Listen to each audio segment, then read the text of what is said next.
Bueno, ahora vamos a continuar con el curso de análisis y gestión de riesgo en las microfinanzas para entrar a la sesión 2.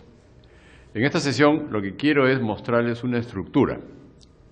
Inicialmente hemos hablado de una estructura de un edificio, de una empresa.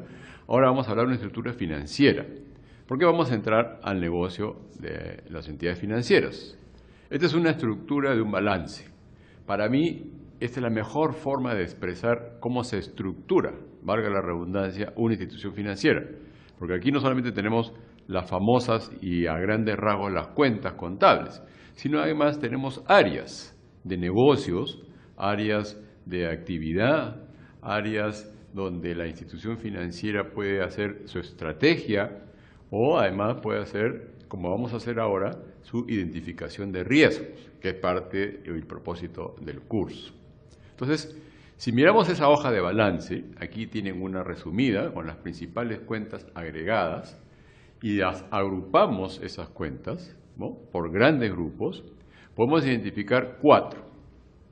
Como se dice en el argot boxístico, son 4 esquinas del cuadrilátero que define esa estructura, que define esa institución financiera, en las cuales, en esas esquinas, se concentran los principales negocios, las principales actividades financieras del negocio de la institución.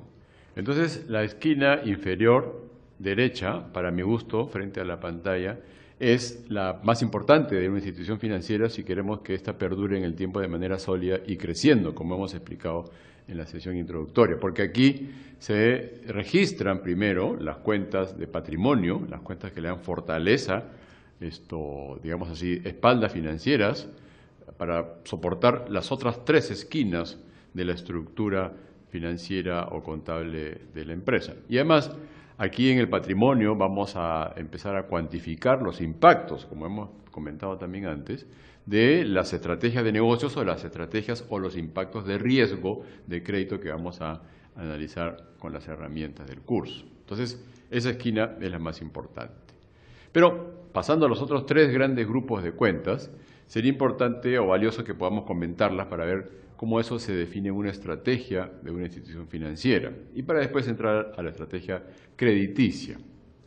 En primer lugar, tenemos en la esquina superior las cuentas que le dan liquidez a la institución financiera. Aquí se registran todas las cuentas que le permiten a la entidad tener sus activos corrientes o los activos más líquidos con los cuales puede hacer sus obligaciones corrientes. Son cuentas típicas, son cuentas básicas, bien conocidas. La más importante es la llamada cuenta del disponible, así como su nombre lo indica, es el dinero que dispone la entidad financiera. Y en ese grupo de cuentas, el disponible, tenemos a la cuenta caja, que si se quiere para poder hacer una comparación con una empresa del sector real, la cuenta caja viene a ser la cuenta caja chica. Es la cuenta donde, por ejemplo, se registran en el balance, si se puede hacer un balance diario, los saldos que se mantienen en la bóveda de una agencia, de una institución financiera, y la sumatoria de todos los saldos de toda la institución financiera a nivel nacional se registran en el balance diario, esa cuenta caja de la institución a nivel nacional. Entonces es una cuenta de caja chica, es el disponible que tiene la entidad para operar, por ejemplo, eso se llama caja disponible o caja chica, al día siguiente, para cuando abre la agencia, cuando abre la sucursal, cuando abre el banco, ahí tienen el dinero disponible en la bóveda. Esa cuenta y ese dinero también tiene no solamente sus disponibilidades de uso, sino además sus riesgos, ¿no? La disponibilidad está basada en que se tiene el dinero rápidamente, a la vista, digamos, para poder hacer los desembolsos o los retiros en las agencias o para hacer los pagos que hace cualquier entidad financiera de sus gastos fijos, por ejemplo, el pago del seguro o los pagos de los impuestos, ¿no? Pero más importante es que aquí se registran los saldos de las bóvedas y ahí empezamos a cuantificar también posibles riesgos. ¿Por qué? Porque si uno quisiera, tendría todo el dinero al final del día registrado en esa cuenta caja o en la bóveda, digamos así, ¿no?, para tenerlo disponible totalmente para el día siguiente. O sea, tener una caja chica elevada, como hace o como haría una empresa o como hace una familia, por ejemplo, que siempre quiere tener al final del día, para empezar el día siguiente, un dinero en la billetera, ¿no?, en la cartera de la señora, para poder hacer los gastos al día siguiente rápidamente, ¿no?, empezar a funcionar o a operar al día siguiente. Pero no se puede tener todo el dinero efectivamente en la bóveda. ¿Por qué? Porque hay riesgos. El principal riesgo es que el dinero que se tenga ahí guardado no solamente puede ser robado, sino que además tiene un costo de tenerlo guardado. El costo de esa custodia, digamos así, es el costo del seguro. A las entidades financieras se les exige que para cubrir el riesgo de ese dinero que está en la bóveda, que es la caja chica, se contrate un seguro. Y además, cuando no se tiene el dinero suficiente, en la cantidad suficiente disponible para poder operar, se mantienen niveles o inventarios que van, digamos, moviéndose o son flexibles durante el día, porque no se puede tener el dinero completamente necesario en el día en la bóveda, porque el costo del seguro se eleva.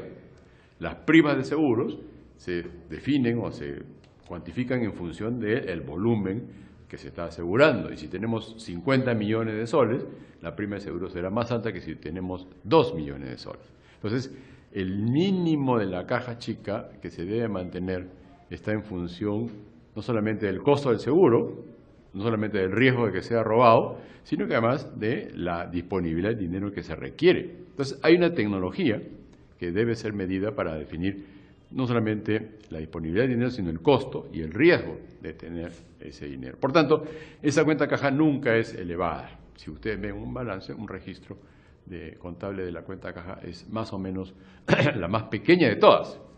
Porque además, el negocio del banco no está en tener el dinero guardado en esa caja o en esa bóveda.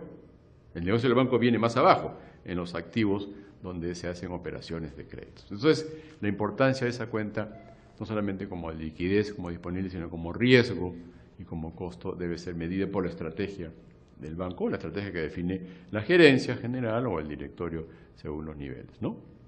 La siguiente cuenta importante del disponible está más relacionada con un dinero ya de uso, que es la cuenta bancos o encaje. Ahí lo que se registra no solamente es el dinero que tienen las entidades en otras entidades, en otros bancos, como puede ser inclusive el Banco Central, porque el encaje que guarda cada entidad respecto del Banco Central se denomina encaje, que es una reserva en función de los depósitos. Entonces ahí tenemos una cuenta que ya empieza a tener una relación con el otro lado del balance, con la estructura de depósitos o de pasivos en general que tiene la entidad financiera.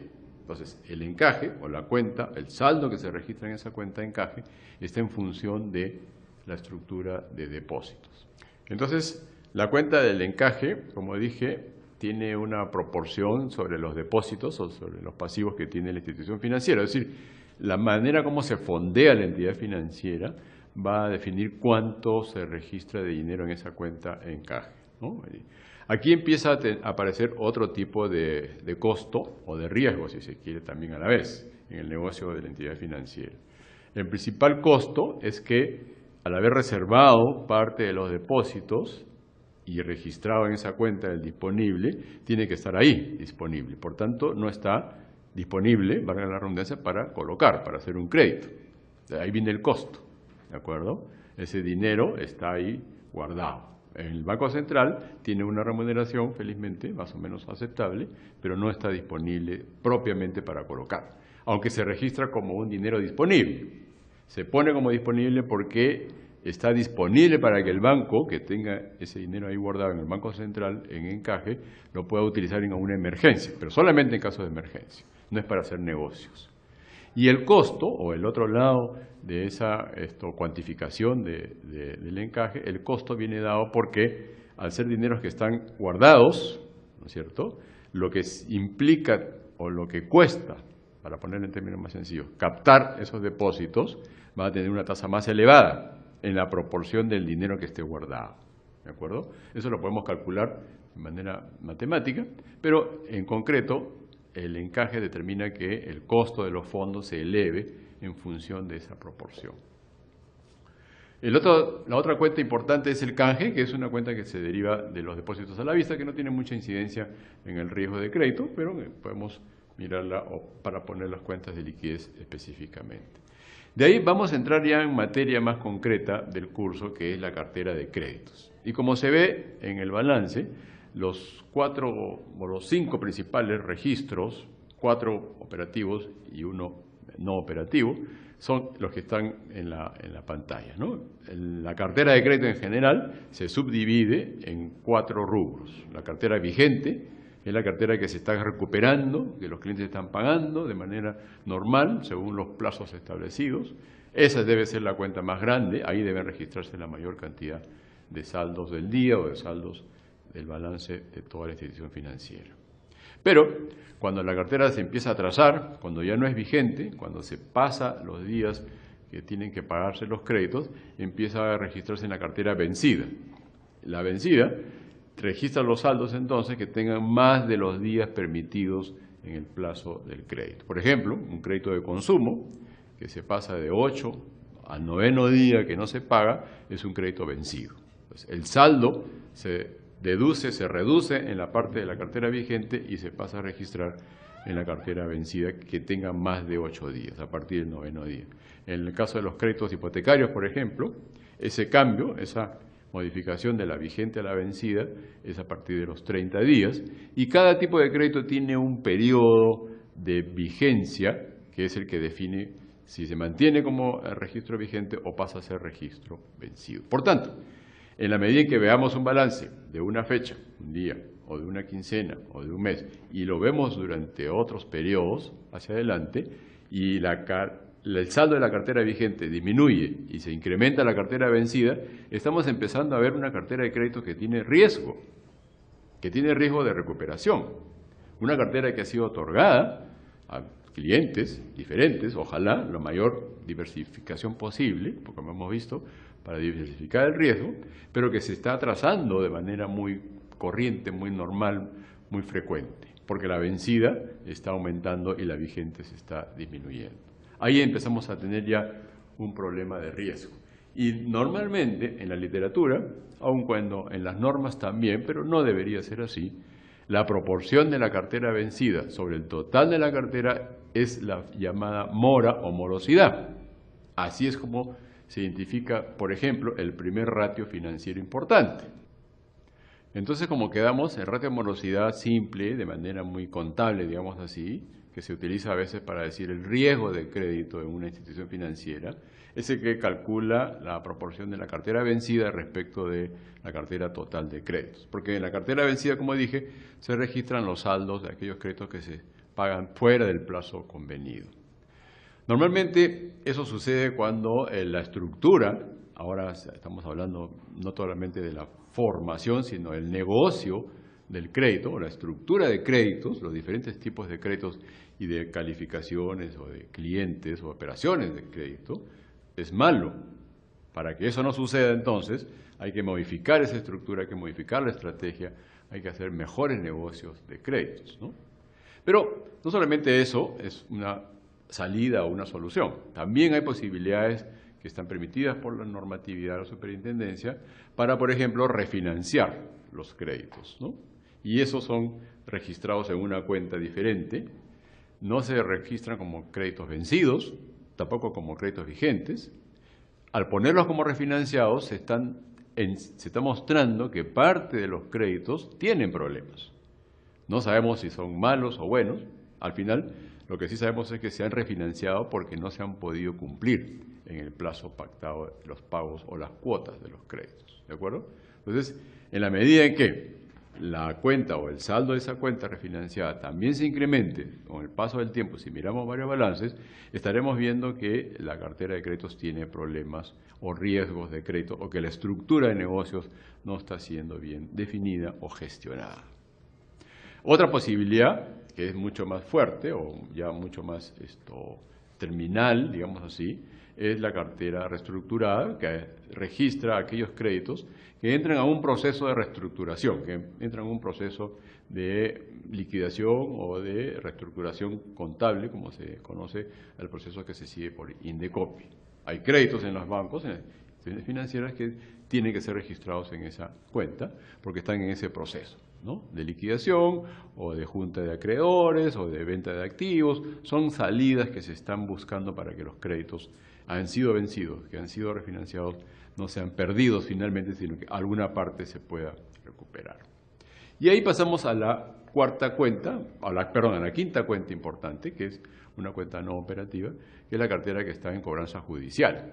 Aquí también se registran aquellos créditos que han pasado por las otras situaciones, y hablando de situaciones estamos identificando precisamente una operación de crédito que tiene más problemas y que ha sucedido con dificultades de recuperación y que ahora se está tramitando su recuperación a través de una cobranza judicial. Entonces vienen los abogados, los notarios, los juicios para poder liquidar los activos del cliente que permitan pagar los créditos que no se han cumplido o algún arreglo que permita no perder definitivamente el crédito. Esta cartera de cobranza judicial, por ejemplo, es muy apetecida, digamos así, por negocios adicionales a lo de las entidades financieras, negocios de empresas que hacen recuperaciones de créditos. Hay empresas especializadas en comprar las carteras y tratar de recuperarlas con sistemas automatizados, felizmente, para que no se pierda finalmente. Pero al haber pasado esa cartera de cobranza judicial a una tercera empresa o persona jurídica que hace la recuperación, salen del balance del banco. Esas son las famosas carteras transferidas o vendidas que salen del balance del banco. Ahora, el problema de toda la cartera, o digamos así, el verdadero riesgo para mi gusto como especialista en finanzas, no está en esas situaciones, sino está justamente en la cuenta que aparece ahí en el balance entre paréntesis o con signo negativo, que son las provisiones. Las provisiones, en la práctica o desde el punto de vista de análisis financiero, es un dinero que, como se registra ahí, como se muestra ahí en el balance, está provisionando los créditos vencidos.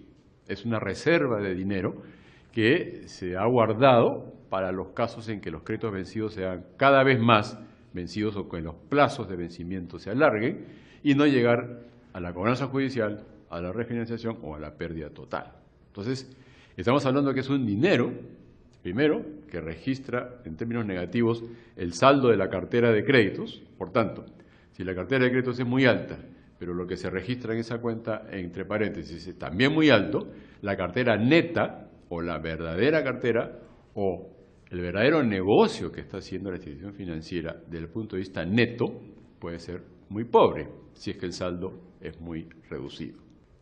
Entonces, lo que se está registrando en esa cuenta, en paréntesis, en términos negativos, es el verdadero costo que tiene la mala gestión o la mala estructura específicamente de créditos. Y ahí estamos midiendo de manera financiera el riesgo de crédito, porque ese es el dinero que primero está reservado, que no sirve para hacer colocaciones, o sea, está improductivo, pero que además, por ser un balance que tiene una partida contable doble desde el punto de vista de la contabilidad, tiene que tener su fuente de recursos para poder cuadrar el balance entre activos y pasivos.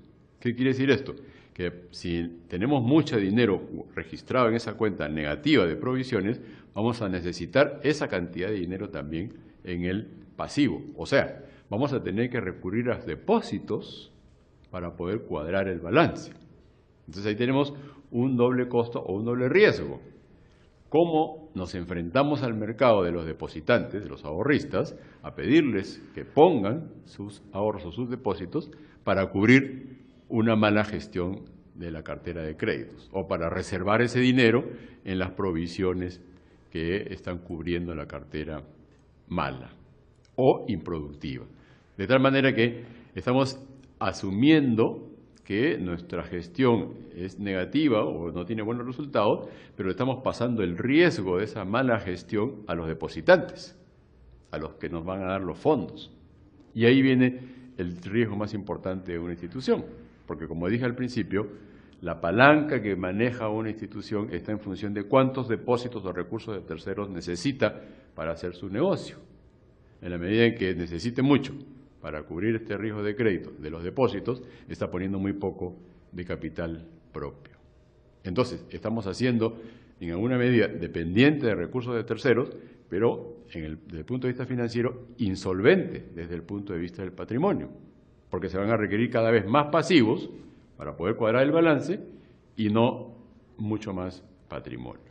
Felizmente, la metodología moderna de supervisión o de control del riesgo de las entidades financieras a nivel del sistema ha cambiado, está cambiando en el Perú a partir del 2010 más o menos, y está exigiendo a los bancos poner tanto patrimonio, capital propio, como depósitos, pidiéndole a los ahorristas, para poderlos hacer solvente a la institución financiera y compartir los riesgos de los malos negocios en la cartera de créditos. Con eso entonces damos por terminado esta segunda sesión para mostrar cuáles son las vulnerabilidades o los riesgos o los costos también de una mala estructura financiera, o mejor dicho, de una mala estructuración del negocio de créditos. Para dejarlo ahí y seguir después en otra sesión.